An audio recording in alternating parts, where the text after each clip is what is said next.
the insane missing pieces of what happened at Merijoa, the murder of a celestial dragon, the secret identity of King of the World Imusama revealed, and much more is coming up in this insanest of chapters, trust me, so make sure to stay tuned for this one. Chill the Pirate King within and smash that like button if you enjoy these One Piece reviews and want to keep them coming. Make this the video you subscribe and hit that notification bell to turn on all notifications so you don't miss future One Piece videos, and of course, spoilers ahead. Now, we get my favorite kind of color spread this chapter, showing off the sexy ladies of One Piece with Nami in the forefront, and that's always appreciated by men of culture like myself. But the chapter itself, called The Attempted Murder of a Celestial Dragon, starts inside the castle at Merijoa. Sabo is handling some fodder characters like they're nothing and like expected. He runs into Bonnie, a good pair to be sure. I like their dynamic personally. Bonnie recognizes him and says she thinks they're both after the same thing, so they should skip the small talk and pretty much just get to it. It's revealed that they stole the slave collar keys, which of course they did because they both want to free Kuma. It's a weird choice that Oda let Kuma return to Merijoa and now is showing us all the trouble they went to just to free him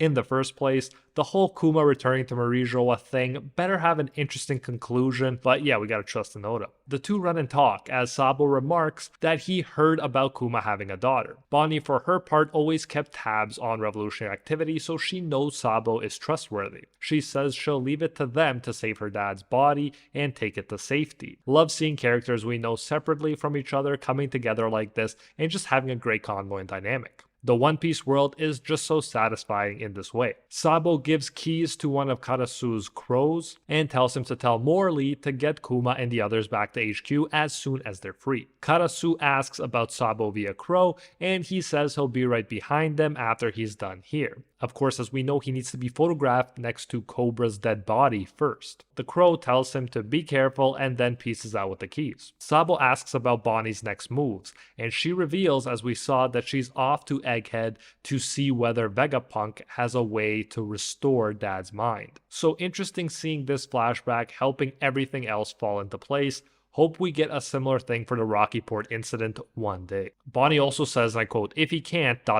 exclamation mark, implying she's not gonna forgive him." Then Sabo acts quickly when he hears more security guys coming and takes Bonnie with him to the ceiling where they hide. Bonnie thinks to herself that she owes Sabo one as he holds her in his arms like a new bride. The Flame Emperor is definitely looking smooth here. Then there's some convos between the guards. I'll let you guys decide how relevant it is. They say there are fewer guards than ever around here, and another says, "Haven't you heard? You can blame you-know-what for that." So you have another mystery being planted by Oda. Then the legendary Phantom Room is mentioned, while another says don't talk nonsense. Notably though, Sabo pays close attention to this conversation. I'm definitely curious about this Phantom Room and its properties now. There's no way it would be mentioned for no reason. Sabo then wishes Bonnie luck on her voyage, since they're heading in different directions, and she says he's so friendly for a radical revolutionary. Nothing new in One Piece, can't judge someone by their label, and Sabo says of course, they are working to save the same person, and she asks him one more time to look after her dad for her. Except they do a bad job as mentioned, he's on his way back to Merijoa, but I trust that Oda has his reasons and it will be satisfactory at the end. Then we start with the truly insane and most crazy game-changing part of the chapter. Cobra is in the room with the 5 elders. He's come to ask something. We start with some backstory that the organization of the world government was founded 800 years ago when 20 different monarchs came together. Their families all promptly moved to Merijoa to live as one clan referred to as the Celestial Dragons,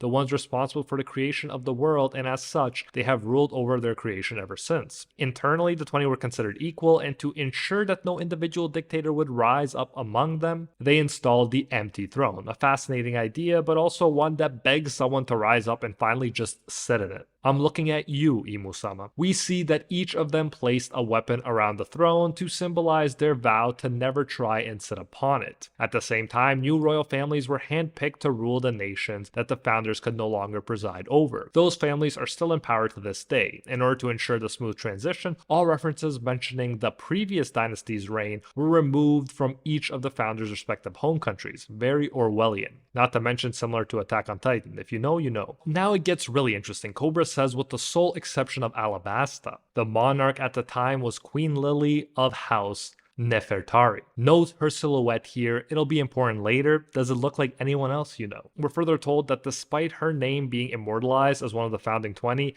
she did not stay to become a celestial dragon, but hear me out, perhaps she did stay, as we'll see soon. But for now, Cobra says, instead, she was to return to Alabasta to continue her reign, which is why the Nefertari family has continued to act as sovereigns. This also means that only 19 weapons were ever placed around the empty throne. But remember, the weapons were placed as a way of saying, I won't sit here. So if she didn't place one, perhaps it was because she planned to sit there. Again, as we'll see. For now, though, the elders say, but what is your point, bro? Cobra says he scoured the ancient texts, but all known accounts chronicling the period after the Void Century have one thing in common. Her name isn't mentioned once. In other words, she just vanished. And just think about who has a habit of making things vanish. He says Queen Lily never made it home and the burden of ruling the country fell to her younger brother. He asks them if they have a record of what became of her. And I'm just thinking, you know too much, Cobra, and you're asking all the wrong questions if you want to live. No wonder this dude wound up dead. The elders say, to be blunt, 800 years is a very long time ago. It is true that of the 20 families, the Nefertari line did not move here. However, it was believed that the queen returned back to her country after that decision. I'm sorry, but I'm afraid that details about her motives and journey are lost to the annals of history. We simply do not know. But Cobra isn't satisfied. He says in that case, what is the meaning of D? And then of course the elders get serious, asking, why do you ask? He says the truth is a short letter penned by the queen has been passed down from one generation to the next. Now the wording is a bit weird and I look forward to seeing the Viz translation, but it seems like Lily started the D thing. But why and what significance does it hold? I can't wait to see. We then jump to Celestial Dragon Charlos, just continuing to be the worst. This dude is just so fun to hate. Now he's using slave Kuma to tie up and hurt Shirahoshi. He wants her as a pet, as we know. He wants to ride her every single day, he says. And if she doesn't listen, she'll know nothing but pain. What a maniac this dude is. Shirahoshi begs for help while a bunch of cowards run away, wanting to avoid trouble, saying they didn't see a thing. Not a lot of people are willing to start something with a celestial dragon, even if they are acting horribly. Luckily, Big Brother comes to rescue, saying let's go home and never come back to this rotten place. As he's about to attack Charlos, the latter gives the order for his invincible slave Kuma to do away with the small fry. And in the meantime, it's commented how much Warlord Kuma has fallen. Still waiting to see exactly why Kuma felt it was necessary to get to this point, aka to fall to this point. And that reminds me, Oda is sure taking his sweet time with that Kuma flashback that was teased when Bonnie entered his memories. Charlos doesn't care about non-celestial royalty. He wants to kill Shirahoshi's people, saying they'll bury anyone who complains in money, and even says it doesn't matter because they're just fish. That punch Luffy delivered just gets more and more satisfying in retrospect, after every new chapter with Charlos in it. For now, the royal prince, Fukaboshi, is asked to show restraint, but that doesn't stop non-royals from hitting him. Mjosgard even says he'll take full responsibility. He also points out that it's better if pirates hit the celestial dragon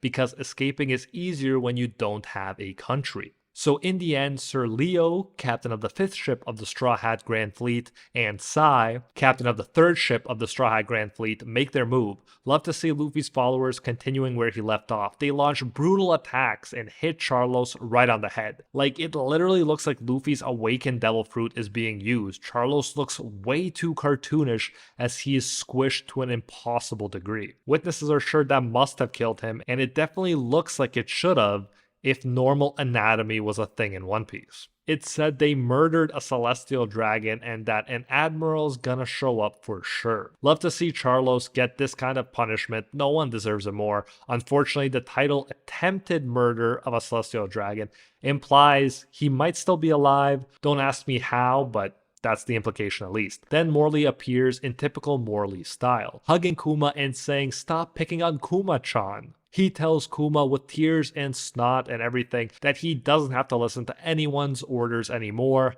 Let's go home. The onlookers all this time are just so shocked. So far, they've seen what looks like a murder of a celestial dragon, in other words, of a god, and then they just see a giant pop out of nowhere.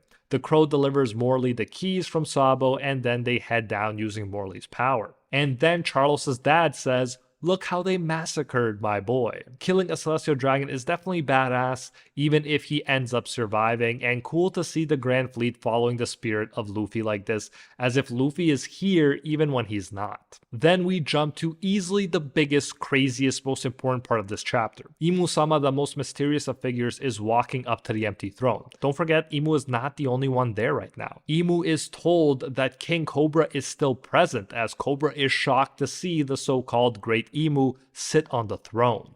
Imu-sama says, "Lily," ... and sits on the throne with no hesitation. Craziness, insanity. Obviously, this makes it look like Imu-sama, as many have speculated, is not only a woman, but the Lily that disappeared so long ago. She didn't put a sword there because she went to sit on the throne and rule from the shadows. Now, Oda is definitely making it look like this, and it may be purposeful misdirection. But now you definitely can't blame anyone for jumping to the conclusion that Imu-sama is this long-lost queen of Alabasta, and that would make her the now immortal king of the world over 800 years old. It also makes more sense why Imu would be holding a picture of Vivi. So the craziness and the hype for the next chapter and for the answers that Lily or Imu-sama will reveal are off the charts. Also loved seeing the revolutionaries continue to shine this chapter, and if you love them too, then you don't want to miss my Monkey D. Dragon and his commanders explained video, link on screen right now and in the description. See you there.